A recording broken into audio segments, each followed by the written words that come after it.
Hey, beautiful soul. You're listening to the Rising into Mindful Motherhood podcast, your weekly dose of fertility wisdom. I'm your host, Dr. Katie Wood. I'm a barefoot mama bear, pharmacist, and integrative fertility coach. This is your go-to podcast for all things to naturally nourish your fertility, embody womb healing, and reclaim your feminine power to accelerate your path to pregnancy. My expert guests and I will be having intentional conversations to discuss the many facets of a thriving, fertile foundation, natural wellness, and how we grow and transform as women on our journey to motherhood. So let's dive in, shall we?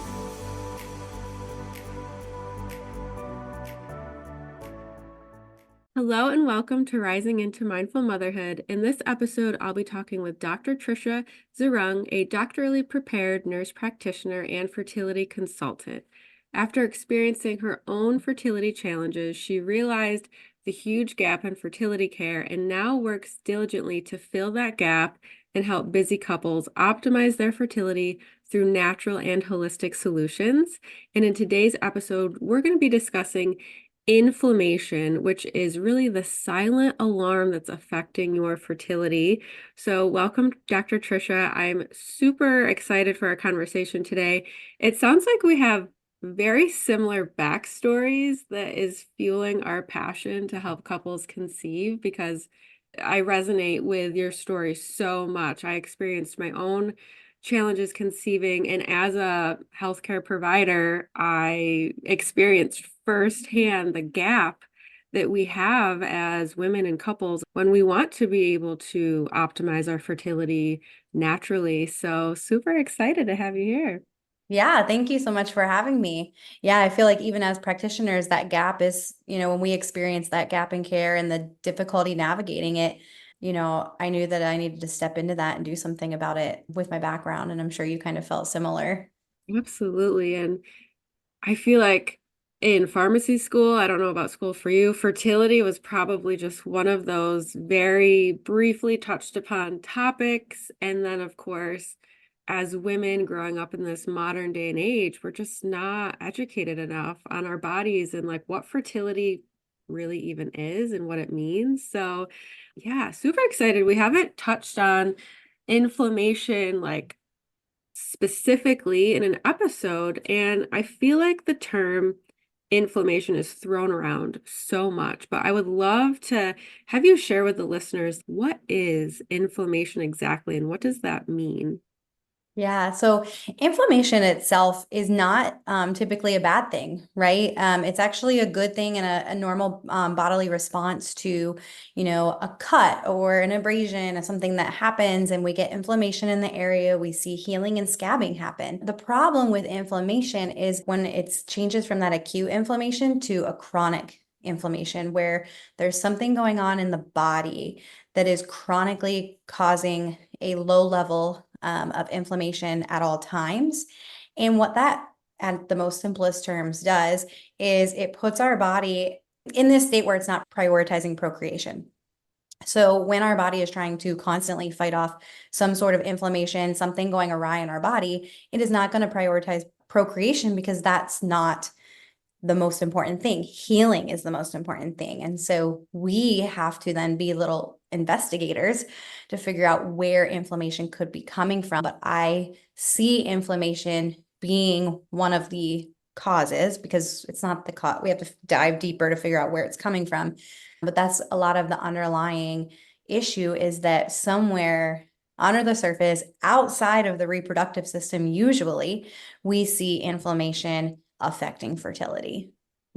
I love that you started with inflammation isn't necessarily a bad thing, because I feel like we can really create like a fear around inflammation, but remembering that that is a process that our body has to heal itself. It's really when it's that chronic inflammation that is not being correctly addressed where it can have poor outcomes, especially for fertility. So, in your practice with your patients, what would you say are the most common contributors to inflammation that you're seeing? Yeah. The biggest one that I see across the wall, it might be a tie, but one of the biggest ones I see is underlying gut health issues.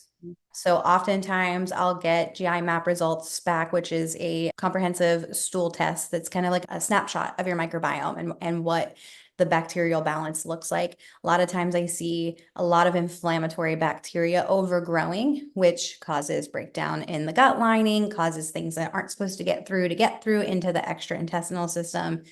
And then our body mounts that immune response, and we see it affecting wide stream of things, your skin, your brain, causing brain fog, causing obviously stomach issues sometimes as well, but all those different things as well as fertility, affecting that hormone balance. Many times tied back to the gut health issues is stress. So we see a lot of stress in our life, modern lives now, more so than what we've seen before and what our bodies were meant to handle. And so a lot of it has to do with that. Now, it doesn't always have to be physical stress or emotional stress, but we also place stress on the body to work through toxins that are in our food and our products and all of those things that we use on a regular basis. So that puts a lot of stress on our bodies. Like I said, the food that we eat, that standard American diet is not what we were meant to consume. And so that causes a lot of inflammation in our body. That negative cycle of mindset that causes cortisol to boost, causes inflammation, the blood sugar spikes. I could go on and on and on, but all of those things often are interconnected. I'll have a lot of clients that come and have a multifold of issues, but they're really all interconnected. And I like to explain that to them because they get kind of like, well, I've got this wrong and I've got this wrong and I've got this wrong and I've got this wrong. And I'm like, if we move the needle on one, we're probably going to move the needle on all of them. Absolutely, right. It all has a downstream effect. Once one thing is affected, other things are going to be affected. But yeah, gut health, the microbiome, those are really like hot and heavy in the social media space right now. But kind of like you connected there, it didn't necessarily just begin in our gut, right? There are so many different things that is where it actually started, the root cause of the gut health issue. So, stress, like you were saying, endocrine disruptors, just so many different things that we don't even think about. And actually, I had another guest on the podcast, Dr. Katie Lee. She's a dentist, and just speaking about our oral microbiome. And that's like where our gut actually starts. And honestly, like that wasn't anything that I ever really considered, years ago. Yeah. And it really is just amazing how everything is so connected. And when you do make a couple positive shifts, that so many things can change for you. So let's just say someone is coming to you, they have gut issues, maybe a few other things causing inflammation. How is that showing up as an impact for their fertility? What does that do to egg health? What does that do to our hormones and even sperm health too? We have to consider the Can't male leave that out. Takes two population. to tango. Exactly. So what is that downstream effect of inflammation on our reproductive health? Yeah, well, it really, that inflammation affects us at like a mitochondrial cellular level. And so, and as our body like even creates basic energy with ATP. And so if we can't do that because we have that low lying, that's where all the energy is going. It's not going towards fertility. We're going to see effects in egg quality. So, that can look like a little bit of an elevated FSH on some labs. That can just look like struggling to get pregnant, but it can also look like early miscarriages. Sperm quality, we know that sperm quality is dramatically decreasing, not just count and motility, but morphology is the big one I see as well, that people are out there being told, oh yeah, it's completely normal. Well, of course, if you're going to be doing fertility treatments, because they're going to pick which sperm they're going to use.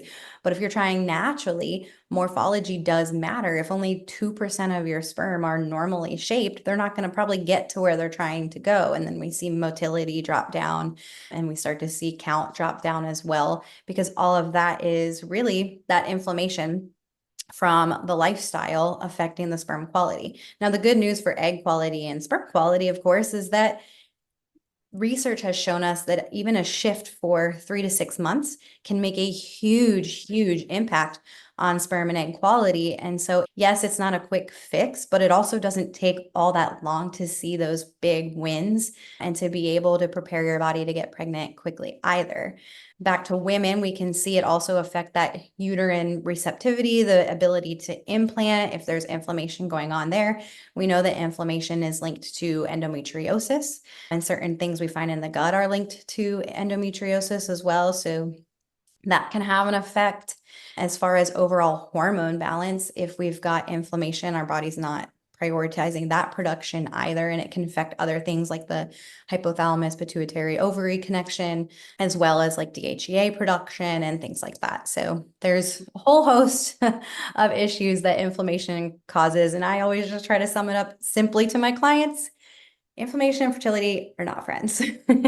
Absolutely. Very anti-fertility. Yes. And going back to speaking what you were saying on it really can happen as quickly as 3 to 6 months, which in reality is not that much time. And I like to remind my clients that we're doing this work not just so you can get pregnant, but like you're gonna feel healthier and better and more vibrant, and you're gonna have more energy, and you're not gonna feel so tired and sluggish moving into this phase as you become parents. So it's really taking the time to get your body in a very pro fertility optimized state. It's going to have decades and decades of benefits for you, for your children, and it's just totally worth it. So do you have top three, maybe top five, if there's extras that you really love, tips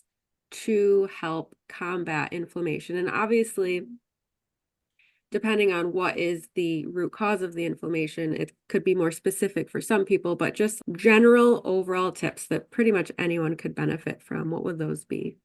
Absolutely. And I want to go back quickly to what you said about it's like generational health. It's not just about your fertility. Obviously, that's what you're focused on right now, but it's really that gift that keeps on giving for generations and generations, because it's just, you don't know what you don't know. Right.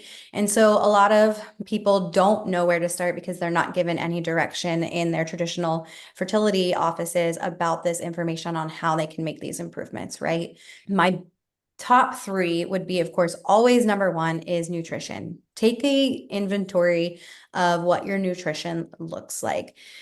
I would rather you focus on not restriction, but replenishing and making swaps. So I don't ever expect perfection out of anybody. I'm not perfect. Like, I eat things that are not the best things for me sometimes, but it's more of an 80-20 balance, right? If you have not achieved that balance, or you're like, I don't even know what that balance means, you're going to want to focus the majority of your foods on whole foods. Whole food is an apple is an apple. A piece of chicken is a piece of chicken. Like, it doesn't need an ingredient list because it is what it is. And if you can swap to eating clean proteins and veggies and fruits first, like those first, and then focusing on more like complex carbohydrates like sweet potatoes, maybe some brown rice, those veggies, of course, having lots of different veggies in your meals before you would have things like processed foods. So think the inside of your grocery store. If you can make that swap alone, that's the biggest needle mover you're going to have on your fertility, hands down. Maybe enough for some people, may not be quite enough, but if you haven't done that yet, that would be the biggest thing I would say to do. The second thing would be to look at your products that you're using on a daily basis. Okay. So you don't have to throw out every toxic product you have in your home. I would focus just maybe on the ones that you're using daily and make slow swaps out. Make it tangible, financially affordable. Find a coupon code. There's always a coupon code for like Branch Basics and things like that, those products that you're cleaning out. But pay attention to your deodorant, pay attention to the makeup you're using, the face wash, and probably your laundry detergent. Like, those are the biggest ones. You're putting that stuff on your body every single day. That's a good way to lower your toxin threshold. And then I think probably the third thing that I would pick for my clients would be sleep.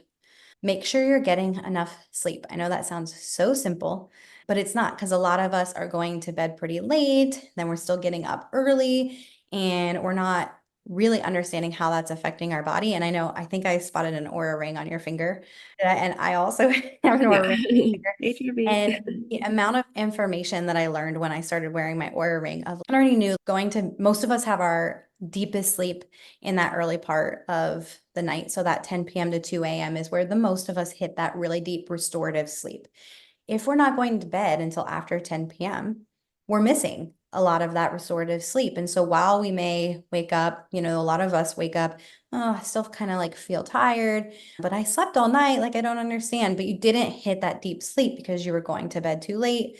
Things that can affect your sleep, like watching TV before bed, drinking wine or alcohol.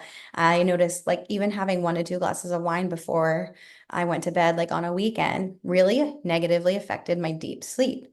So you can learn a lot of information from wearables like this. Not that it's necessary by any means. You could literally just shift your sleep about 30 minutes earlier until you were closer to that 9:30 range falling asleep. That way you're getting that nice deep sleep. You're getting the full advantage of that and just see how much of a difference it makes. But that's when our body does its healing. And so if we're not getting enough sleep, we're not giving it that chance to truly heal either. I Hmm. think those would be my top three. Yeah, those are really good and manageable. And like you said, small steps at a time, maybe making one swap at a time, just so it's not so overwhelming. And yeah, you're going to just see dramatic changes and shifts by doing those. So this question came through as you were speaking.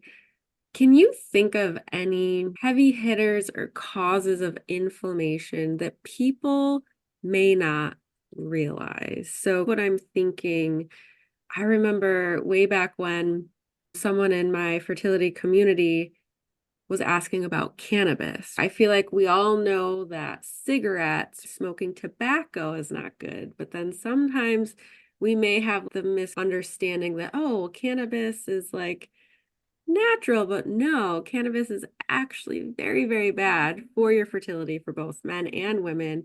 So Mhm. sometimes people don't think about things. So is there anything else that comes to mind where people maybe consuming or participating in certain activities that could be causing inflammation in their body? Using our 4-step restorative fertility framework, we will 1, reveal the physical and energetic root cause. 2, we will remove the barriers to you conceiving and carrying a pregnancy to term. Number 3, we will rebalance the physical and energetic body with bio-individual strategies. And number 4, receive. You will nourish the mind, body, and spirit so you can receive baby. I have 3 one-on-one spots, and this is for the woman who is ready to claim her fertility back. She's ready to step back into her power.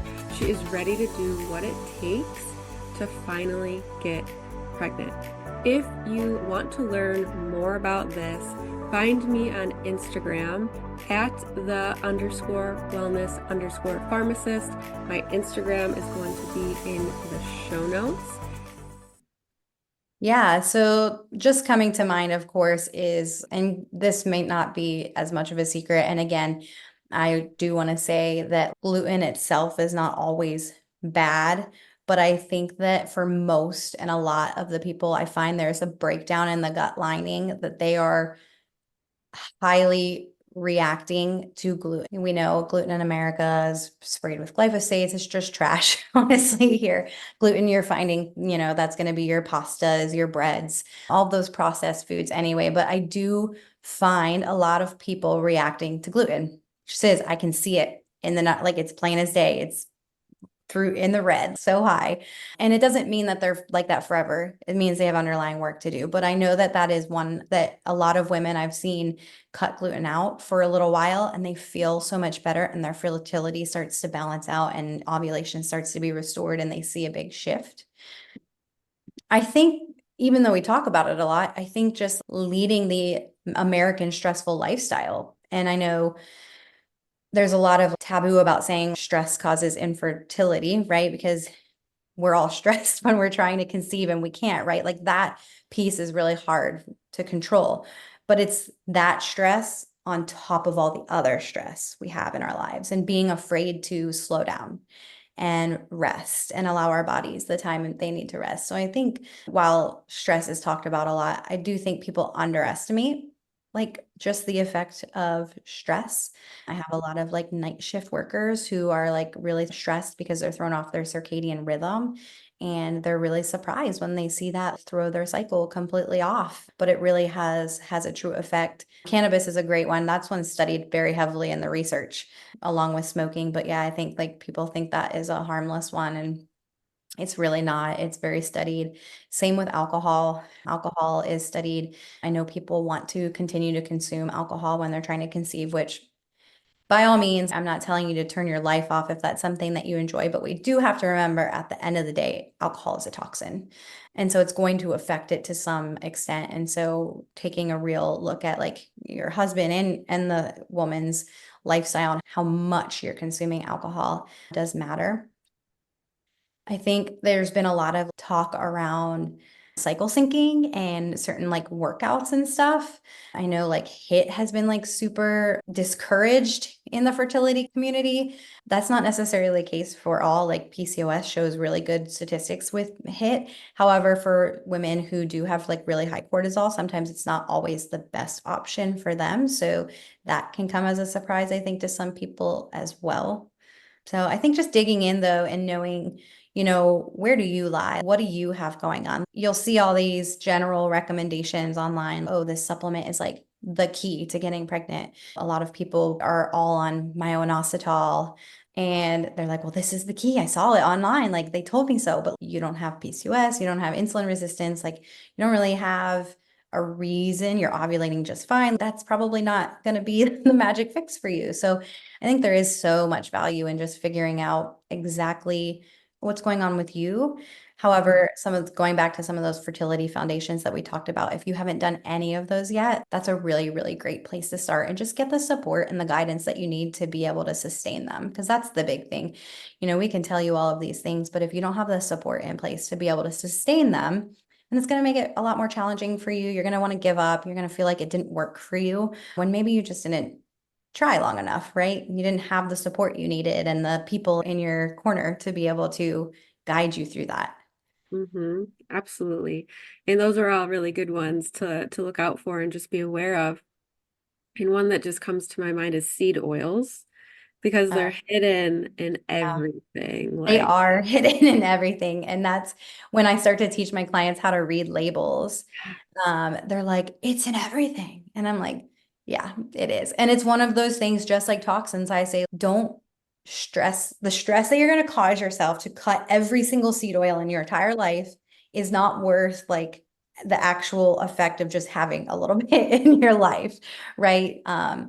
They're like, I can't never eat out again. And I have a lot of teachers and clients, and they're just such good rule followers, but sometimes like to their own default, right? They're like, I literally can't. I'm like, no, it's gonna be okay. But really, yeah, seed oils are a big one, which I feel like are again mainstream. Well, maybe just my social media because I'm being targeted, but I hear, everything's about the seed oils and how targeted they are. And it is true, like they're causing a lot of inflammation. And I listened to a podcast not that long ago about how they're actually like made and how before they go through some of the other processes, they're like literally you would get violently ill if you even consumed a little bit of them and then they like process them more. It's insane. It's gross.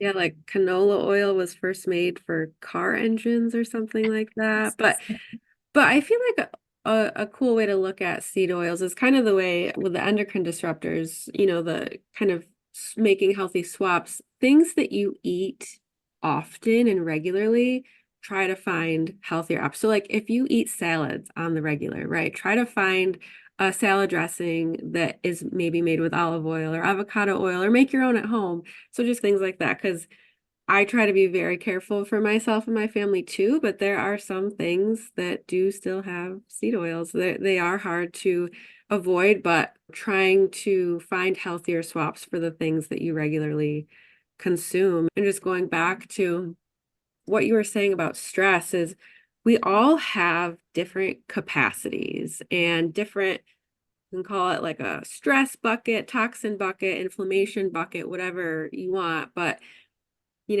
someone, client A could have a really, really stressful job.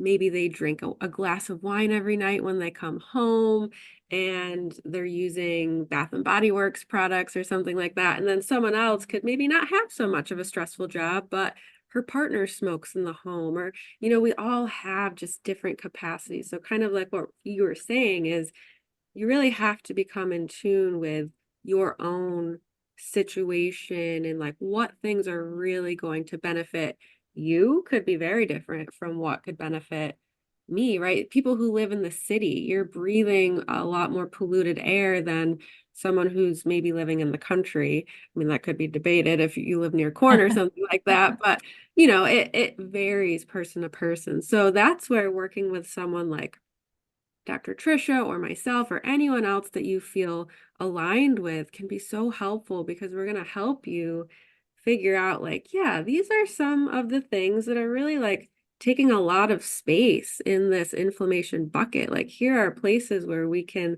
help you minimize those inflammation contributors. So I think that this conversation is really, really important because, like you hit on earlier, like the day and age that we live in, just the things that we're exposed to that we can't even see in the air, the water we drink, and then the stressors, we are dealing with things that our ancestors did not have to. So we can really help support our bodies to become more resilient in the time that we live in. So I know you have a master class and it is free for the listeners. I would love to have you share about that.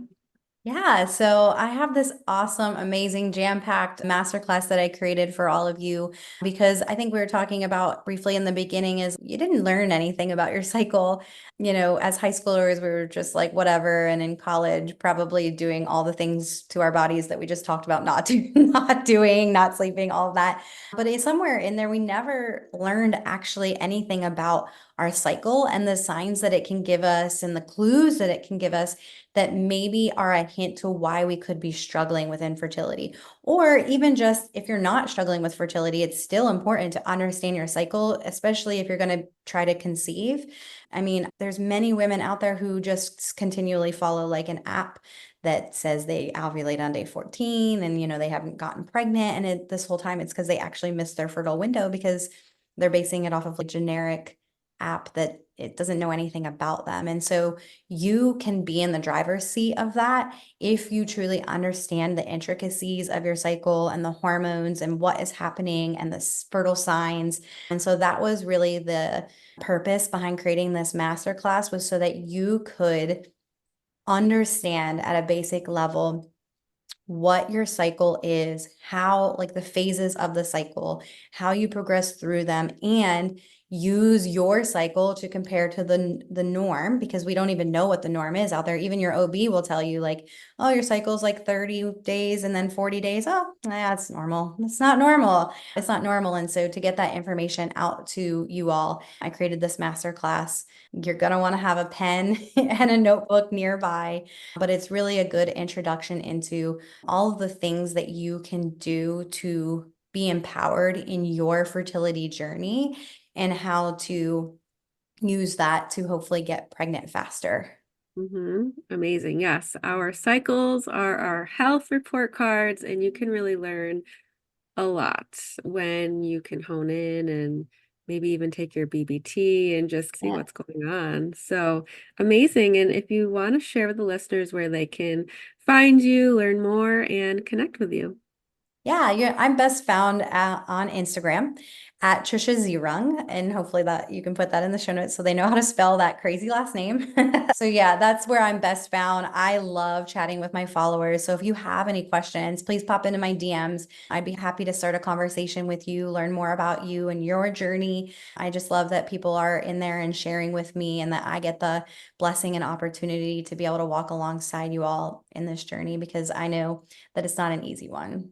Amazing. Yeah. So go check out Dr. Trisha, and thank you so much for this amazing conversation. I know that everyone got something out of this. Someone learned at least one piece that can help support optimal fertility. Thank you so much for tuning in to the Rising into Mindful Motherhood podcast. If this episode resonated with you or gave you an aha moment, stop what you're doing right now and write a review.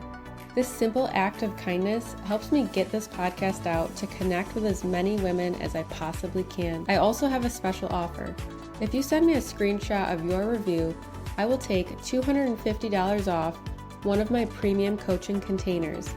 Let me know what resonated with you the most and why. So connect with me in my free Facebook community or tag me on Instagram. You'll find both listed below. Thanks again from the bottom of my heart for tuning in to this episode, and I'll see you next time.